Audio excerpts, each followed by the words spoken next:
I'm especially honored that the CEO of Rolls-Royce Power Systems, Andreas Schell, is here today to welcome us. Mr. Schell is a trained mechanical engineer and an expert in cutting-edge technology and transformation processes. He was responsible for the digital strategy of the US firm United Technologies Corporation before becoming CEO of Rolls-Royce Power Systems in 2017. Rolls-Royce designs and develops power systems for aviation and other industries, and the Power Systems branch here in Friedrichshafen operates under the brand MTU and is one of the leading companies for drive and power generation solutions. As such, it works with people from all over the world. So, if you've been to Zeppelin University before, you may have come across Rolls-Royce Power Systems because they sponsor various academic events such as the TLS here. Thanks for the kind introduction, but a big welcome to all of you on the screens and the few here in the room to the 5th Transcultural Leadership Summit. It is really an honor for us and a pleasure for me to once more invited to this summit and to speak a few and a brief welcome address. We have been supporting this TLS now for 5 years, since 2016 as a main sponsor. I already kind of gave you the reason why I really do believe into the necessity for events where transcultural leadership behavior is being really openly discussed by people and contributions from people out of science, out of education, but also out of industry. That's very important to me. I think the TLS has really the potential to make a change. Why? It is bringing more about a better transcultural understanding between students, young professionals, and research. And it's a great pleasure for me, by the way, coming here and seeing also the enthusiasm. And you know that I'm also involved in the ZUG and that we're sponsoring this event. It is great to come here and to feel the vibrancy and the enthusiasm of all of the students, but also the faculty really preparing for that event. The 5th event seems to be a special one. I'll come back to that in a moment. I think we all get so much more used to running virtual events. And if you ask for my opinion, we will need to kind of stick to virtual events for a couple of more months. So let's better make the best out of that. If we reflect on why this format is necessary, we also quickly realize how important the topic is that you have on the agenda for the next hours and days. New Silk Roads, new perspectives for Europe. And I think indeed the perspectives with regards to the relations with China have changed in recent months with regards to business, but also I would say in general. When I was younger, there was a saying, when the US has a cold, Europe gets really, when the Europe sneezes, Europe gets a cold. I think that perspective has changed. Due to the globalization, we are in a situation today where an outbreak of a virus in a local market in China has spread in a very short amount of time over the entire world, and frankly, hard to control. And I think that development illustrates and shows how important and how central China has become. I mean, just thinking about where people traveled in the time period of January and February and tracing that shows how involved China is today in global trade versus what it used to be involved 20 years ago. In 2019, China was the 3rd largest partner for the European Union for export of goods, 9%, and the largest partner for imports of goods, about 19% in the EU. Around 90% of German companies produce goods for the Chinese market. And due to the current economic development, the importance for China for European exports is set to grow further. Just think about when China presents bad economic messages, what that does to listed companies in Germany and their stock price. That's a direct correlation. We have a strategy in Power Systems to transform from an engine maker to a solution provider, and China plays a role in our company's future. Under Power Systems 2030, we really plan on growing in China, and the market in China is there and it has potential. But of course, this is not risk-free. This comes kind of with certain expectation from the Chinese counterparts and also our willingness and ability to be there. On the other hand, the corona pandemic also clearly shows the danger of the dependencies for China, for both export and import.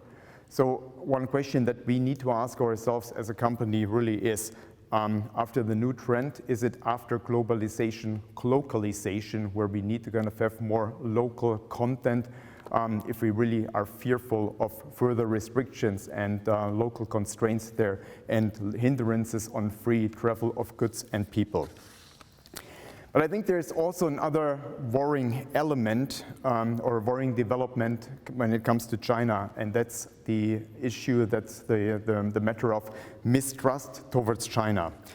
I did recently read an alarming study which stated that the general attitude towards China have deteriorated sharply in industrialized countries. A survey done by a US institute found that citizens out of 14 countries, and that ranges all the way from Great Britain, Germany, France, Spain, Italy, Sweden, all the way to South Korea, US and Canada, have overwhelmingly negative view of China. For instance, in Germany, 71% of the people asked said they had generally a negative view of China. 71% of the people living in our country. Only a couple of years ago, a majority of Germans had a favorable view of China. And again, in the same poll, this might be because of the current pandemic, but I would suppose not only because of the current pandemic, it's an ongoing process of a growing mistrust which started in recent years. And I think other factors to be considered when thinking about China is the growing criticism of the Chinese social credit system, China's approach towards human rights and minorities in general, and from my perspective, also matters like business practices, which may have seemed heavy-handed and self-centered to some companies. I can tell you out of my own experience, the negotiations in China are a lot more tough nowadays than they used to be 10 and 20 years ago.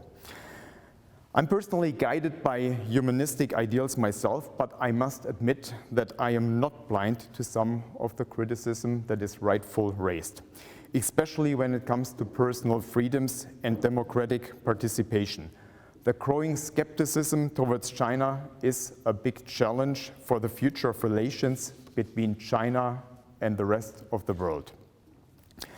I believe that the need for transcultural understanding has never been bigger.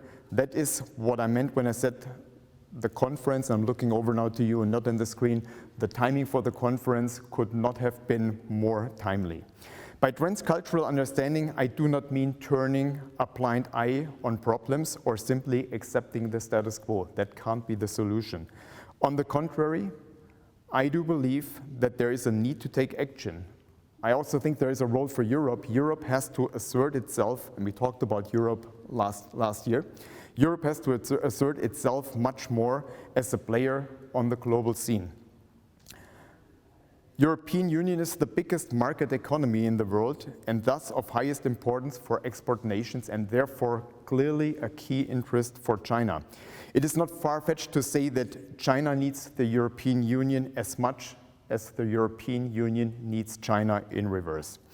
Everybody would benefit from the European Union speaking with one strong voice, clearly defining its interests, its visions, but also clearly stating its demands.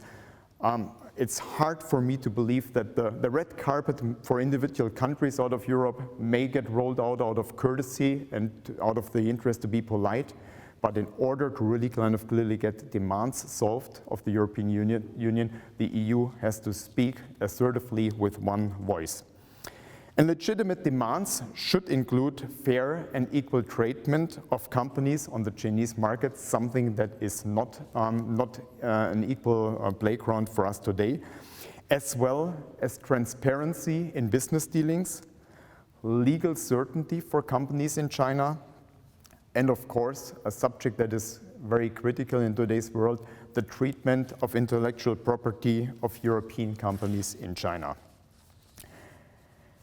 As as Rolls-Royce Power Systems, we have clearly stated our interest in business dealings with our Chinese partners, and I can tell you those are never easy discussions, and they tend to kind of get more intense.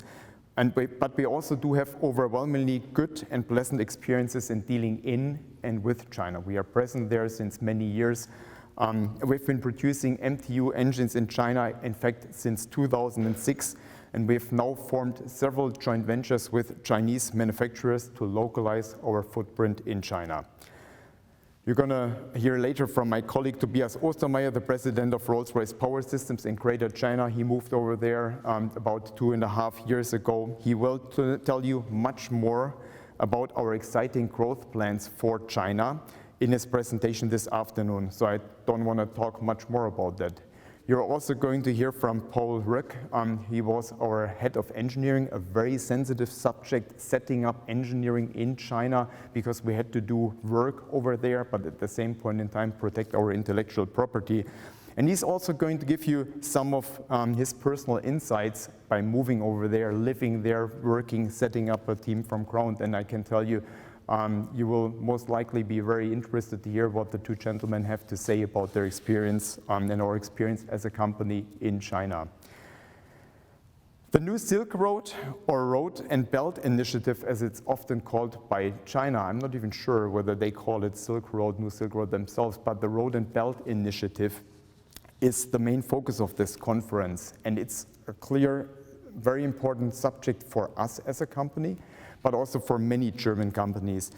Already in 2017, to give you a clear example, we signed an agreement where we would deliver engines to a Chinese locomotive, builder of locomotive and rail goods, CRRC, mostly state-owned, and most of these engines actually sold were right built into locomotives in China and right exported into the destination countries, New Zealand, Argentina, and South Africa. Until now, we have delivered 500 MTU engines under this initiative worldwide. So the importance of the New Silk Road can hardly be overstated, full of chances for business development and improvement of lives of countless people. Those locomotives that are scheduled for South Africa, there would hardly be anyone building locomotives for the South African market if it wouldn't have been for CRRC. But as will probably also be discussed in the course of this conference, the enthusiasm has waned in some of these countries. When I traveled to South Africa and Zambia about 1.5 years ago, I could hear the first critical voices about the Chinese investment.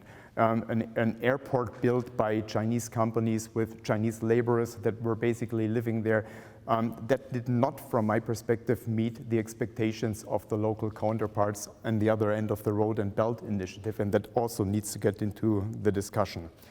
And that development shows once more how important this dialogue format is. Only if we understand each other's perspective, we understand the Chinese interest in this, the Chinese also understand our or the partner country's interest, will we be able to kind of have somewhat of a harmonic next by each other and a joint future that satisfies all of us. I want to thank the organizers for setting up this excellent platform for exchange. And I wish you all on the screen and here exciting and meaningful learning experience in the next 2 days. Thank you very much. Enjoy and have fun. Thank you very much, Mr. Schell, for all the very detailed facts and also sharing openly your questions and considerations. Indeed, as you mentioned, China is not just a country, it's a global challenge, it's a theme. I'm just picking out 3 keywords we can take along further in our discussions. Globalization, trust or mistrust, assertiveness, I also found that really interesting. And last but not least, you highlight again the importance really of understanding each other as a fundamental prerequisite to really collaborate. Thank you. I'm now turning over to that side, and it's my great pleasure now to welcome the president of the Zeppelin University, Professor Klaus Muehlhahn. A very warm welcome, Mr. Muehlhahn. Let me briefly introduce you to our audience and to the participants out there. I was looking at your bio and I decided to go for 4 C's to highlight and 4 directions. Obviously, China is the first sea I want to highlight. I guess as a young student, you were driven by the curiosity to look far east, studying Chinese history and culture at Free University Berlin. I found California in your bio. Your first academic post took you far west, and you stayed at the Center of Chinese Studies at the University of California. Contemporary, I took that one. You went up north to Finland, to Turku, where you worked at the Institute of Chinese and Asian History at the University of Turku. Last but not least, Constance, obviously. You recently came back to the south again this summer to serve as the president of the Zeppelin University Friedrichshafen on the shores of the beautiful Lake Constance, after having previously been a vice president at FU Berlin. A meaningful cycle seems to close somehow, right? Professor Muehlhahn, your keynote has the very title of the overall conference, New Silk Roads, New Perspectives for Europe. It contains the promise and the potentiality. How do you evaluate and envision the potential? The floor is yours. Thank you very, very much for this generous introduction. I first of all want to warmly welcome the participants in this exciting event. I think this Transcultural Leadership Summit is aiming at bringing people together from all over the world to discuss a really important issue. New challenges, as you said, both for Europe and for the world. So I'm very happy to be able to promote this platform, even if it's in an online format. I think it's a format we will have to get used to for the next couple of months, or maybe even longer.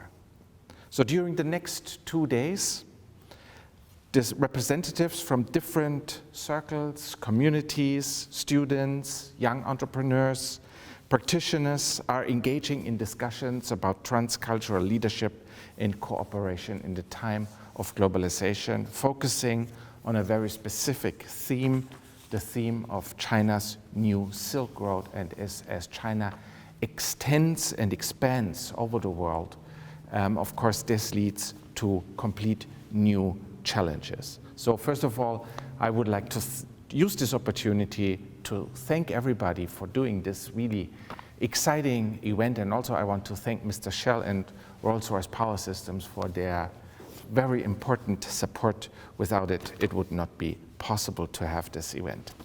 So the leading theme of this year, the new Silk Road, new perspectives for Europe, and I would like to add new perspectives for the world and also for China itself.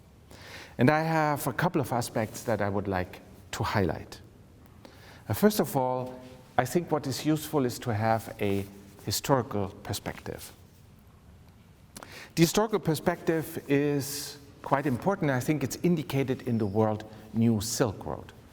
And indeed, when China started to talk about this initiative, the first terminology that was used was Idai Ilu, or One Belt, One Road, referring in fact to the historic routes that connected Europe and China, stretching across Central Asia. There was one road, but there were many other trade routes called this belt.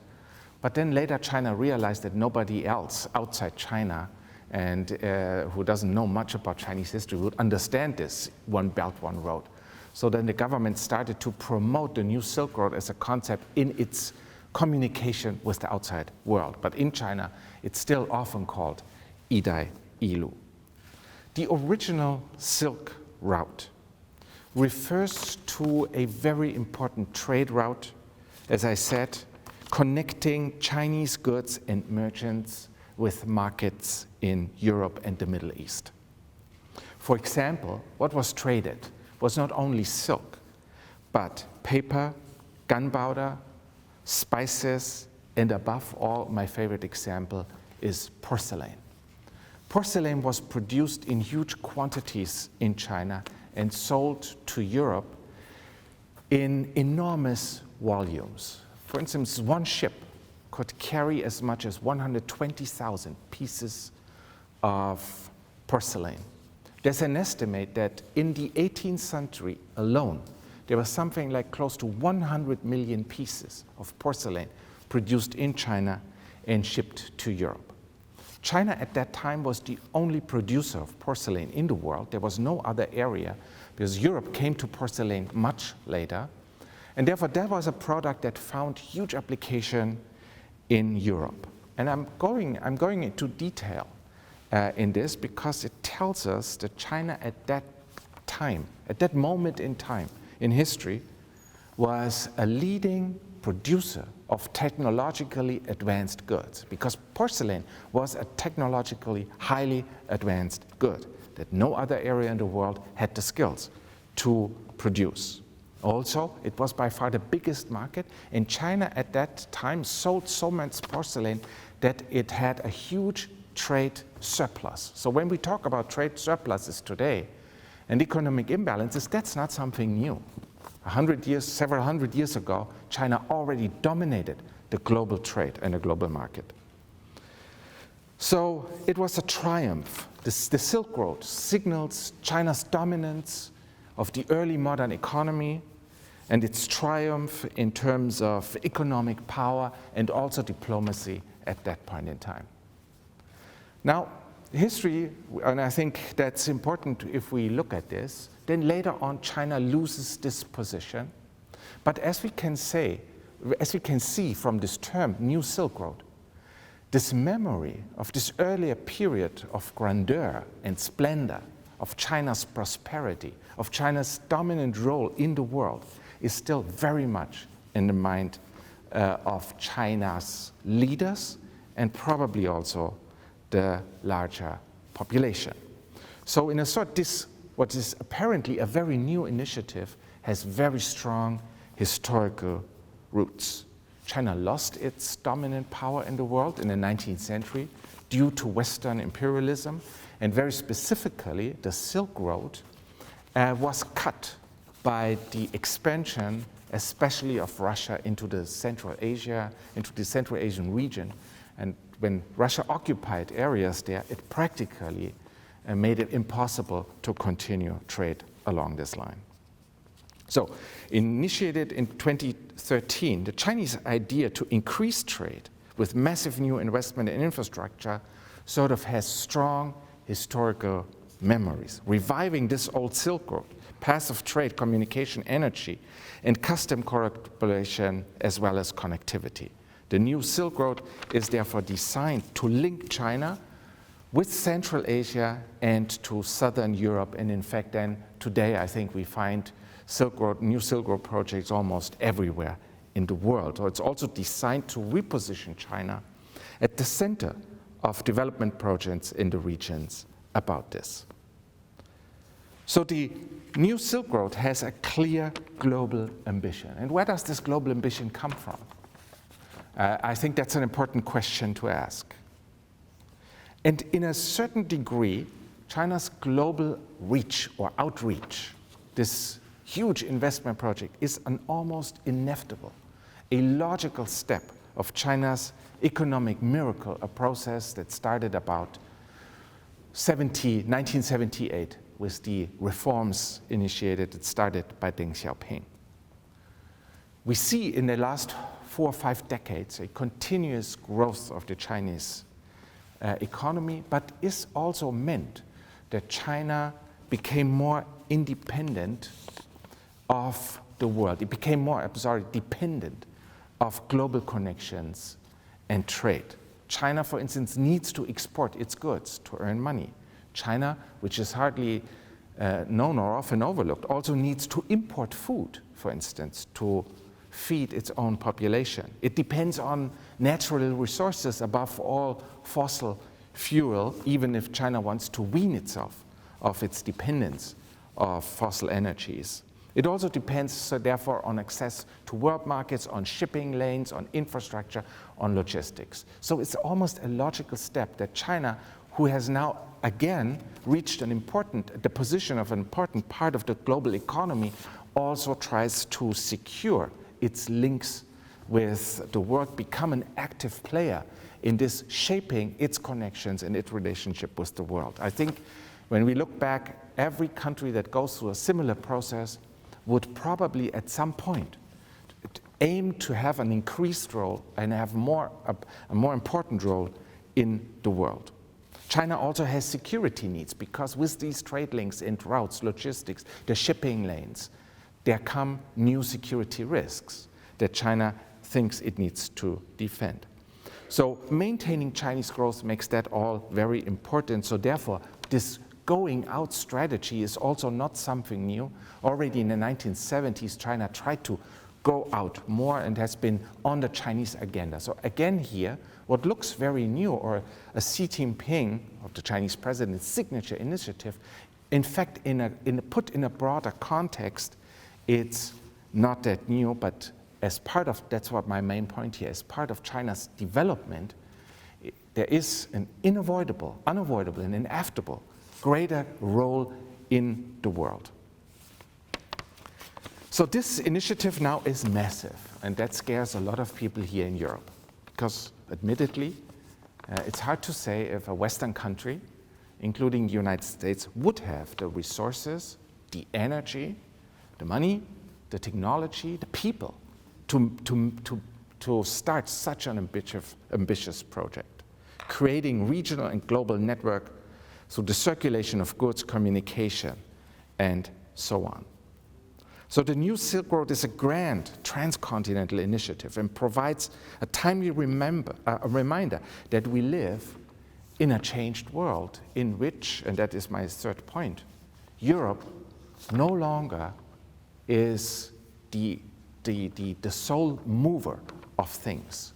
Europe, nor the United States, can any longer control the global development the way we have gotten used to it in the past. So here I think it's important to note that China's role here is scary because it shows how strong and progressed and advanced the country has become, that it is now a serious competitor for control of global markets. It's no longer to be underestimated, and therefore I think we live in a different world. And of course China tries to export its own systems, its own culture, and its own basically its own governance models. That is part of this process. Finally, I would like to say something about the risks of this possibility. Since, as you can see in my historical interpretation, I see the New Silk Road as an integral part of China's development, it's also clear to me that by China becoming part of the world, it also shares or exports its own problems. So much of what we see, and that has already been mentioned, and the problems of the New Silk Road and initiatives, for instance, lack of transparency, insufficient protection of intellectual property rights, the fact that often local populations do not participate or benefit from the initiative as they probably should. Much of this reflects China's inside or domestic problems. It's problems that we also see in China. And by exporting its own system, its own model, its own resources, of course China is also exporting its own problems. So now China's problems are becoming the world's problems. China's, for instance, has governance problems in many areas domestically. And it's exactly these problems that are now sort of exported to these other regions. As I said already, lack of transparency, there are problems with embezzlement, corruptions, a lot of money is simply disappearing.